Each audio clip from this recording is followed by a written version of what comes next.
Hello hi ನಮಸ್ಕಾರ.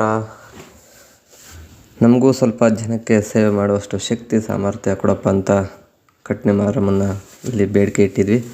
ಹರಕೆ ಈಡೇರಿಸೋ ಸಲುವಾಗಿ ನಾವು ನಮ್ಮ ಅಣ್ಣ ಮನೆಯವರು ಹಾಗೂ ನಮ್ಮ ನೆಂಟರು ಮನೆಯವರೆಲ್ಲ ಸೇರಿ ಹರಕೆನ ಈಡೇರ್ಸೋಕೆ ಹೋಗ್ತಾಯಿದ್ವಿ. ಊರಿನಲ್ಲಿ ಮಾರಮ್ಮ ಇದೆ ರೋಡ್ ಸೈಡಲ್ಲಿ. ಆ ರೋಡನ್ನ ಅಗಲೀಕರಣ ಮಾಡೋಕ್ಕಂತ ದೇವಸ್ಥಾನನ ಶಿಫ್ಟ್ ಮಾಡೋಕ್ಕೆ ನೋಡಿದ್ರು ಆಗಲಿಲ್ಲ. ಅಲ್ಲಿಗೆ ಅರ್ಥ ಆಯಿತು ಅಂದ್ಕೊಂಡಿದ್ದೀನಿ. ಆ ಮಾರಮ್ಮಗೆ ಎಷ್ಟು ಶಕ್ತಿ ಸಾಮರ್ಥ್ಯ ಇದೆ ಅದನ್ನೇನು ನಾನು ಬಿಡಿಸಿ ಹೇಳೋಕ್ಕೋಗಲ್ಲ. ಇನ್ನು ಕಟ್ನೆ ಮೇಲೆ ನಮ್ಮ ಕಾಮಕಜ್ಜಿ ಎಲ್ಲ ವಿಸ್ತಾರವಾಗಿ ಹೇಳೋಕ್ಕೆ ಕರ್ಕೊಂಡೋಯ್ತು.